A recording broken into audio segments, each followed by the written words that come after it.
दरम्यान आतापर्यंत रेल्वे स्थानकावर घडलेल्या घडामोडींवर एक नजर टाकूयात।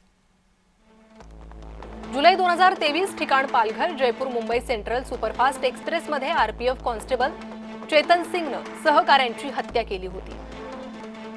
प्लॅटफॉर्म क्रमांक 4 वर अंकुश भालराव या तरुणाची चाकूने भोसकून 25 नोव्हेंबर 2024 रोजी घाटकोपर रेल्वे स्थानकावर हत्या झाली होती।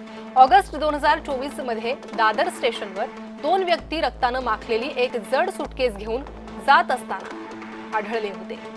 डिसेंबर 2025 मध्ये वाशी स्थानकावर 24 वर्षीय तरुणावर चाकूने वार करत पीडित व्यक्तीच्या भावाने एका जुन्या वादात हस्तक्षेप केल्यामुळे आरोपीने बदला घेतला। डिसेंबर 2025 ठिकाण शहाड कल्याण रेल्वे ट्रॅक 3 लोकांनी एका व्यक्तीचे शीर धडावेगळे करून त्याचा मृतदेह रेल्वे रुळावर फेकल्याची धक्कादायक घटना समोर आली होती। नालासोपाऱ्यातून एक धक्कादायक बातमी समोर येते। आईनेच मुलीची हत्या केली आहे। डोक्यात वार करून 15 वर्षीय अंबिकाची हत्या केली।